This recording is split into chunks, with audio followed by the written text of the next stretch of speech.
seperti kita kalau alasan nggak sholat Jumat, kok nggak Jumatan di mana? Jumatan di Nabawi, ngapusi itu bohong itu kita ini ndak, memang betul orangnya bisa melipat bumi. Orang-orang barat tuh sampai sekarang masih belajar yang namanya pelubang cacing gitu kan ya, biar bisa nembus antariksa. Masih belajar bagaimana Nabi Sulaiman tuh kok bisa mindahkan tahta Balqis seketika. Itu kan di Al-Quran tuh, tahta Balqis dipindahkan cuman setengah kedip mata, merem belum melek udah nyampe, itu kan luar biasa. Nah ilmu begitu kalau kepegang Edwin kan bahaya. Coba Edwin tahu-tahu Habibnya tak pindah, kling, ada yang ngajar nih, bahaya ini. Kepegang saya gitu, saya buat mainan ini, ini anak-anak tak pindahnya ke hutan biar bingung semua gitu, kling, atau di hutan semua. Bahaya atau enggak bahaya? Habib tolong kembalikan, cuma dengar suara rasain lu gitu, repot kan ya. Ini jatuh ke tangan orang yang enggak benar kan, buat mainan, nanti dibuat mainan.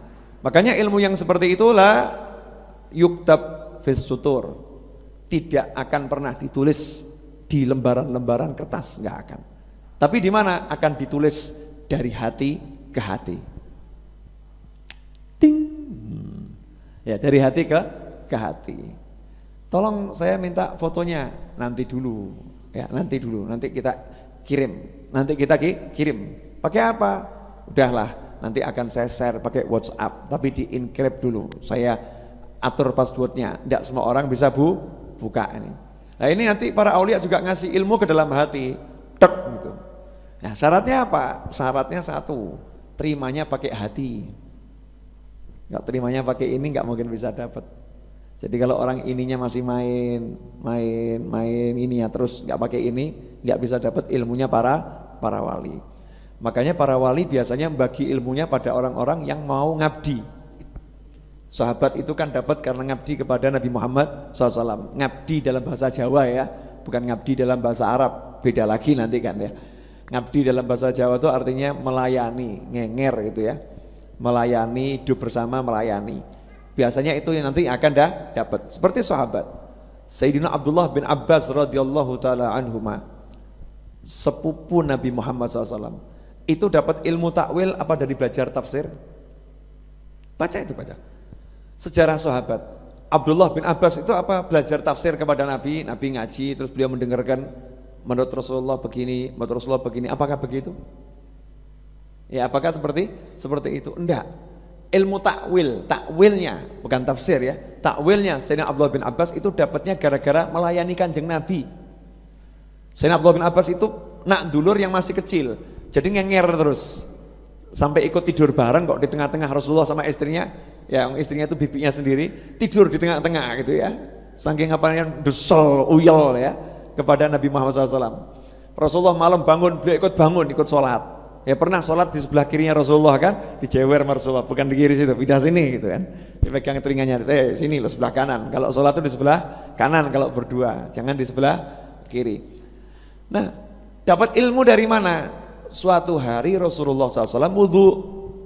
Rasulullah wudhu, butuh air. Sayyidina Abdullah bin Abbas gak pakai disuruh, langsung carikan air diserahkan. Nah ini nih model pelayan sejati itu, tuannya belum nyuruh dia udah paham. Nah pelayan gak beres udah disuruh gak paham. Lah yang banyak yang mana ini? Yang pertama tadi yang belum disuruh udah paham, atau udah disuruh gak paham-paham? Yang mana ini? Yang kedua ya. Ya kedua, ini kalau pelayannya para wali belum disuruh udah paham, sudah ngerti apa yang harus dilakukan. Sebab pinter, tidak bodoh gitu ya, pinter. Maka ambil air, dikasihkan ke Nabi Muhammad SAW. Langsung spontan Rasulullah ngasih ilmu dalam bentuk ucapan Allahumma faqihu fid din wa alimhu ta'wil. Selesai, install komplit ya, diinstal komplit, install sudah terinstall. Apa itu? Pemahaman agama dan ilmu takwil. Ya Allah, jadikan dia paham agama dan ajarkan kepadanya ilmu takwil. Takwil itu di atasnya tafsir. Kalau tafsir itu menjelaskan isi Al-Quran yang kelihatan mata. Kalau takwil itu makna yang jauh lebih dalam. Pemahaman Al-Quran yang lebih dalam daripada tafsir. Itu Sayyidina Abdullah bin Abbas dapatnya lantaran melayani Kanjeng Nabi Muhammad sallallahu alaihi wasallam. Nah, makanya orang-orang dulu itu berlomba-lomba untuk ngenger, melayani dia, untuk ngenger. Sebab dengan ngenger itu nanti akan dapat sesuatu. Saya alhamdulillah dulu sempat belajar ngenger sama almarhum Habib Anis itu 10 tahun. Ya, belajar ngenger 10 tahun. Nabi Musa itu dengan Nabi Syu'aib 8 tahun ya. 8 tahun. Tapi sama Nabi Khidir cuman berapa hari ya. Berapa hari.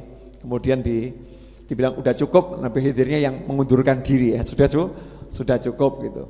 Jadi biasa gitu, memang adatnya gitu. Adatnya orang-orang pengen jadi orang baik harus mau melayani orang lain.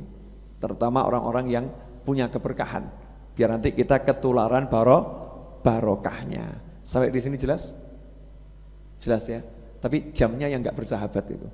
Ini tersisa 12 menit lewat dikit nih. Tahu-tahu nanti habis. Memang ini kajian singkat ya, tapi biar walaupun singkat insya Allah barokah ya, insya Allah barokah. Saya tambah dikit ya tentang Sayyidina Dhunnun al-Misri radhiyallahu taala anhu. Sayyidina Dhunnun al-Misri juga pernah mengatakan ada 3 hal yang ketika 3 hal ini ada, di dalam adanya itu muncul 3 hal yang tidak ada. Silahkan pusing ini. 3 hal ini kalau ada, nanti ada 3 hal yang seharusnya ada menjadi tidak ada. Apakah itu? Yang pertama, orang suruh cari apa? Cari ilmu. Punya ilmu. Ilmu maujud. Ilmunya ada. Cuman sayang, al-amal bih mafqud. Kemampuan untuk ngamalkannya yang enggak ada. Sepuronipun ingkang kathah, saya, Anda, kita ini insya Allah banyak ngerti atau enggak banyak ngerti? Yo sudah banyak kan ya, yang ditahu kan sudah banyak. Duha, tahajud, witir, Senin, Kemis, apalagi sodako, senyum, apalagi udah baca Al-Quran 1 huruf pahalanya 10, apalagi sholawat, istighfar, tasbih, tahmid, tahlil, takbir. Itu pengetahuan yang tidak sedikit kan. Kalau kita tiap hari belajar kok ya banyak gitu. Yang sudah didapat banyak. Tapi amalkannya udah banyak belum? Karena ngamalkannya masih sedikit, maka dikatakan al-amal bih mafqud. Amalnya yang enggak ada. Jadi ada ilmu nanti amal enggak ada itu. Ini umumnya orang begitu. Terus amalnya ada. Ini sudah naik pangkat, naik makom. Ilmu ada, amalnya ada. Lah ketika amal itu ada, ternyata ada lagi yang hilang. Apa? Ikhlasnya hilang. Ikhlasnya belum dapat. Amalnya ada, ikhlasnya belum dapat. Ternyata ngamalkannya kalau pas ada gurunya, enggak ada gurunya enggak ngamalkan. Semangatnya kalau lagi ada teman-temannya, kalau enggak ada temannya enggak ngamalkan. Makanya kita kalau mau mengukur diri kita ikhlas apa enggak itu suruh kholwat. Jadi kholwat itu bisa menjadi tolok ukur kita ini ikhlas atau tidak. Sekedar tolok ukur ya, bukan memastikan. Yang bisa memastikan ikhlas enggak ikhlas cuma Allah Subhanahu wa taala. Karena ketika kholwat sendiri, lah pas sendiri itu kira-kira amal-amal yang dikerjakan bareng-bareng orang lain itu masih dikerjakan enggak?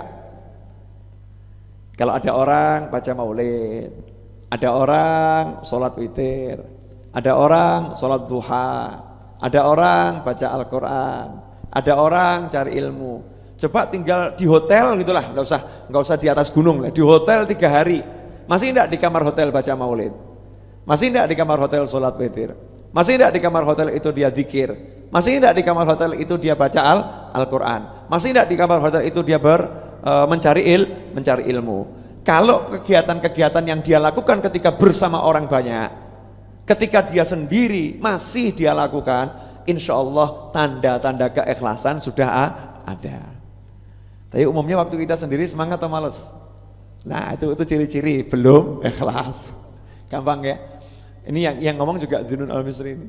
Jadi kalau mau ngetes nih kita ini termasuk ikhlas atau rodok ketularan kurang ikhlas gitu ya. Caranya disuruh menyendiri. Udah, ilmu ada, amal ada, ikhlas ada. Sudah bagus kan ya? Nah, kurang satu. Ya. Cinta. Ikhlas itu kalau nggak ada cinta, abot loh. Saya ikhlas ya, tapi masih capek. Disuruh sama suaminya, ikhlas bener, saya ikhlas nih demi kamu, tapi masih capek. Kenapa? Gak ada cinta. Orang tuh kalau nggak ada cinta, capek enggak? Capek. Tapi kalau ada cinta, nggak capek. Cinta itu bisa membius. Cinta itu bisa membius, sehingga kita nggak merasakan lelah. Yang ada cuma enak-enak saja. Wong ibu-ibu tuh karena cinta ngelahirkan nggak patek kroso sakit, sakitnya pol itu ya. Tapi bisa ketawa, ketawa gitu. Karena cinta. Nah, seperti kita puasa ini. Puasa ini kalau ikhlas, insya Allah ikhlas gitu ya, insya Allah ikhlas. Tapi cinta enggak sama Allah Ta'ala. Ini menjalani puasa ini dengan senang atau kapan ya bukone ya, kapan ada nih? Yang mana ini? Udah nih, hausnya ya Allah, kapan selesainya? Enggak selesai-selesai. Na'udzubillah min dzalik, kalau sudah berpikir kapan ya bodoh nih, lah ini kacau nih.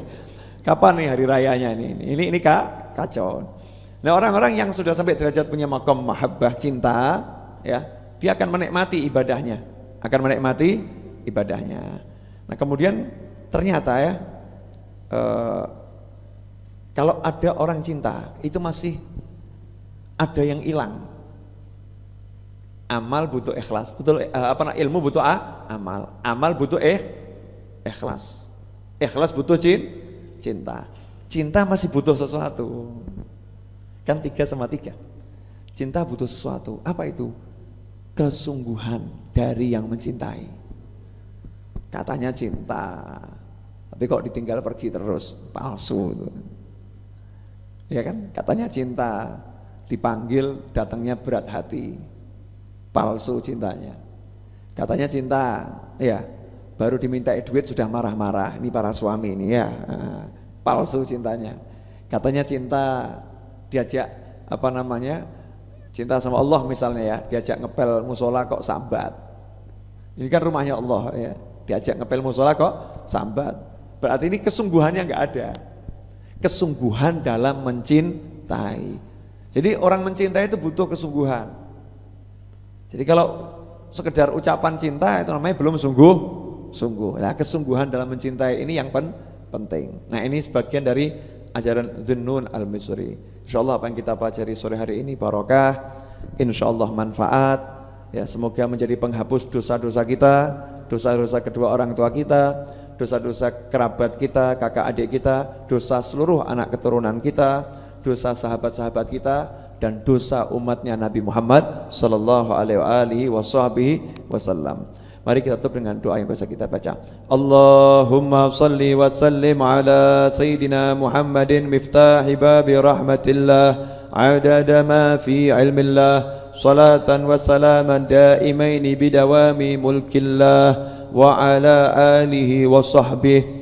Allahumma ij'al fi ta'atika farahi wa sururi wa fi mardatika jami'a umuri. Allahumma ya alim bihalati wa muttali' ala sarairi wa niyati iqdi jami'a hajati waghfir dhunubi wa sayyiati wa tajawaz an khati'ati wa zallati wa taqabbal jami'a hasanati wa samihni fima madha wa ma yati waktubni fi diwani sadati wasluk bi sabila najati fi hayati wa mamati.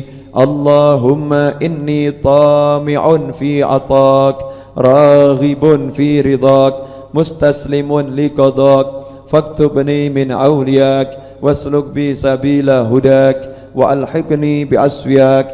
Wa sallallahu ala sayyidina Muhammadin wa alihi wasallam walhamdulillahi rabbil alamin.